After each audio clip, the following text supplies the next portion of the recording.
Bab 97. Aku milikmu seutuhnya. Cira menunggu suaminya keluar dari kamar mandi.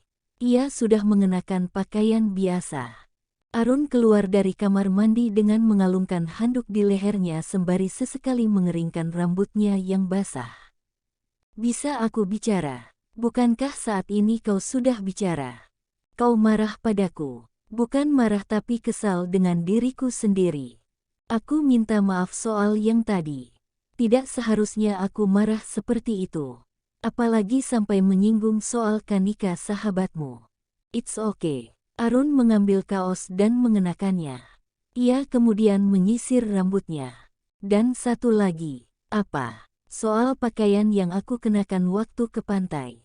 Awalnya aku sempat kesal karena kau melarangku. Tapi ternyata apa yang kamu katakan betul. Banyak bahaya di luar sana. Baguslah kalau kau mengerti. Itu aku lakukan demi kebaikanmu. Terima kasih sudah mau mendengarkan aku. Cira. Arun berbalik menghadap Cira. Ia kemudian duduk di sofa. Iya, kau tahu kan tentang perasaanku. Aku mencintaimu. Tapi aku tidak tahu dengan apa yang kau rasakan padaku. Apakah sama dengan yang aku rasakan? Aku bingung. Cira tiba saja gugup dicerca pertanyaan seperti itu oleh suaminya. Aku sangat berharap kau memberikan kepastian padaku. Aku sebenarnya juga bingung dengan rumah tangga kita. Aku ingin memberikan keluarga yang terbaik untuk anakku. Kalau seandainya aku sudah tidak memiliki harapan untuk itu, tolong katakan sekarang. Aku hanya kasihan dengan Gio kalau pada akhirnya kau akan pergi meninggalkan kami, ucap Arun panjang lebar. Arun, bukankah kau bersedia menunggu untuk 1 tahun lagi? Ya, aku bersedia menunggumu bahkan sampai waktu yang tak terhingga. Tapi bagaimana dengan perasaan Gio? Dia tidak tahu tentang hal ini, Cira. Yang dia tahu kita menikah dan bahagia. Aku sendiri tidak tahu tentang perasaanmu. Jika seandainya kamu tidak mencintaiku bahkan sampai 1 tahun kemudian seperti perjanjian kita, bukankah aku akan berdosa padamu karena memaksamu terikat dengan pernikahan ini? Aku tidak ingin memaksamu. Aku ingin kau bahagia dengan siapa kau memutuskan untuk bersama nantinya. Aku benar-benar bingung, Arun. Oke, aku tahu apa yang kamu rasakan. Arun beranjak dari duduknya. Aku keluar dulu. Ada teman lamaku mau bertemu. Cira terdiam dan hanya menjawab dengan anggukan. Terus terang Cira masih bingung dengan perasaannya. Ia memang memiliki perasaan dengan Arun. Tapi ia masih butuh waktu lagi untuk memastikan perasaannya itu. Ia merasa berdebar jika dekat dengan suaminya. Ia akan senang diperlakukan istimewa. Ia merasa aman bila dekat dengan Arun. Bahkan ia merasa sangat cemburu jika suaminya itu dekat dengan perempuan lain, perasaannya sangat marah. Ia juga kesal jika Arun perhatiannya teralihkan dan sama sekali tidak memperdulikannya. Apakah ini benar-benar cinta? Apakah Arun adalah pelabuhan cintanya? Sudah 2 hari sejak Arun meminta kepastian pada Cira. Selama itu pula komunikasi mereka berkurang. Hanya berbicara sekedarnya saja. Rindu rasanya ia ingin berbincang tapi sepertinya Arun masih sibuk dengan teman-temannya. Mungkin ia berusaha menyibukkan diri agar pikirannya tidak kalut dengan masalah rumah tangganya. Hari ini mereka akan pergi ke Phuket Old Town dan beberapa kuil. Gio minta kali ini wisata kuliner. Setelah menikmati beberapa makanan unik khas Thailand mereka pergi ke kuil Wat Chalong. Kuil ini merupakan kuil terbesar yang ada di Phuket. Tidak hanya besar, kuil ini juga mempunyai ornamen yang indah. Salah satu keunikan di sini adalah adanya kepercayaan melempar siemsi atau stik yang berisi nomor. Setelah melemparkannya, bisa mengambil kertas yang berisi ramalan masa depan. Gio sangat bersemangat pergi ke sana. Ia ingin tahu tentang ramalan masa depannya. Cira, ya Mae. Aku lihat Arun wajahnya murung. Kalian ada masalah? Tidak ada, jawab Cira berbohong. Mae, aku mau tanya. Tanyalah. Bagaimana perjalanan cinta Mae? Hahaha, itu sudah terjadi sangat lama. Nenek Busara menerawang mengingat kembali masa bersama mendiang suaminya. Kami berdua saling mencintai. Ketika salah satu tidak ada maka saling merindukan. Jika bersama kadang sering berselisih pendapat tapi itu mengasyikkan.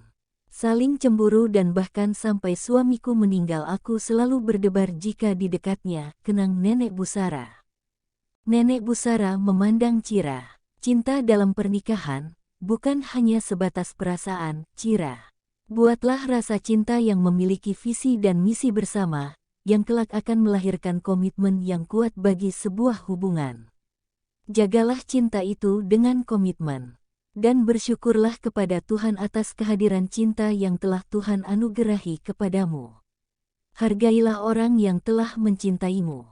Cira terdiam sambil meresapi apa yang dikatakan oleh mertuanya. Ia hanya ingin memastikan tentang perasaannya pada Arun itu adalah sebuah cinta. Setelah berbincang cukup lama Cira kembali bergabung bersama mereka. Tapi yang membuatnya terkejut dan marah adalah ia melihat Arun sedang menggendong Kanika. Cira mendekat ke arah mereka. Saat itu Kanika sedang pingsan. Okelah itu masih bisa dimaklumi oleh Cira karena Arun membopong tubuh Kanika untuk menolongnya. Perlahan Kanika sadar. Arun, iya, kepalaku pusing. Aku mau pulang, ucapnya lirih. Arun menjawabnya dengan anggukan. Dan segera membopong tubuh Kanika lagi ke dalam mobil. Cira mengepalkan tangannya. Ia benar marah. Bukankah Kanika sudah sadar harusnya bisa jalan dong? Tapi kenapa Arun masih menggendongnya, protes Cira dalam hati. Sepanjang perjalanan Cira melirik ke arah mereka. Arun bahkan mengelap keringat di dahi Kanika. Dan itu menambah Cira geram. Tak lama kemudian mereka sampai di rumah.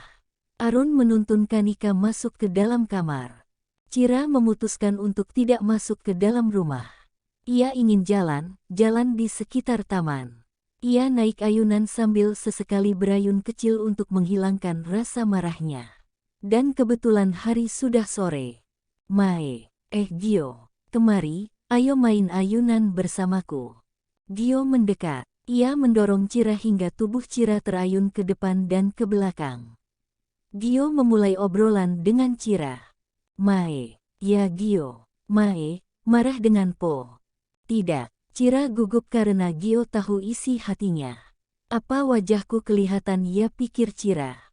Ia mencoba tersenyum. Mae, cemburu kan? Enggak, tahu dari mana aku cemburu?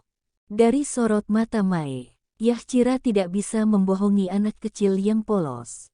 Oke, Mae mengaku. Mae memang cemburu. Tidak perlu cemburu. Po selalu mencintai Mae, ucap Gio.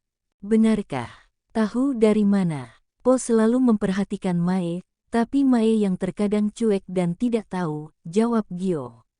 Aku tidak mau kalian bertengkar. Gio Mae mau tanya. Soal apa? Begini, apakah kamu bahagia memiliki ibu seperti aku? Tentu saja aku bahagia. Sangat bahagia. Apalagi setelah lama ditinggal Mae Davira, Po bisa membuka hatinya untuk Mae Cira. Ia tidak pernah dekat dengan siapapun. Tidak pernah. Mae wanita pertama yang dicintai Po setelah Mae Davira meninggal. Aku mau kita menjadi keluarga yang bahagia. Aku juga mau menjadi kakak nantinya. Gio mengatakan dengan senyuman yang lucu. Benarkah? Iya benar. Baiklah Gio, perkataanmu membuatku menjadi lega dan yakin. Cira mencium Gio. Sepertinya aku harus bertemu dengan Po. Cira beranjak dari ayunan. Ia setengah berlari mencari suaminya. Cai, kau lihat suamiku. Cai menggeleng. Cira mencarinya di kamar Kanika tapi ia tidak menemukannya. Ia kemudian mencari di dapur dan menanyakan pada Eom. Eom, kau lihat suamiku? Mimi Naing, tidak nyonya. Cira kembali mencari suaminya di ruang tengah. Napasnya terengah-engah karena rumah itu sangat besar. Ia akhirnya bertemu dengan Nenek Busara. Mae, lihat Arun. Bukankah ia kembali ke kamar kalian? Oh baiklah, jawab Cira. Kenapa tidak kepikiran dari tadi kalau Arun di kamar? Aduh bodohnya aku, umpat Cira dalam hati. Ia bergegas menuju ke kamar. Arun, panggilnya sambil membuka pintu, ia tidak mendapati suaminya di sana. Cira mendengar suara gemericik air, itu artinya suaminya sedang mandi. Cira bergegas masuk. Dalam kamar mandi tanpa malu lagi. Cira, apa yang kau lakukan? Tanya Arun yang terkejut bahwa istrinya masuk begitu saja ketika ia mandi dan tidak mengenakan apa-apa. Cira terdiam dan hanya memandang suaminya dengan tatapan tajam. Arun yang masih dalam guyuran sower tampak canggung. Cira berlahan maju mendekati suaminya. Cira, please, aku sedang mandi. Aku tidak mengenakan apa-apa, ucap Arun. Cira masih diam dan terus mendekati Arun hingga mereka tidak berjarak lagi. Tubuh Cira juga ikut basah terkena guyuran sower. Kedua tangannya menangkup di kedua pipi suaminya. Aku milikmu seutuhnya, ucapnya dengan suara serak. Bersambung.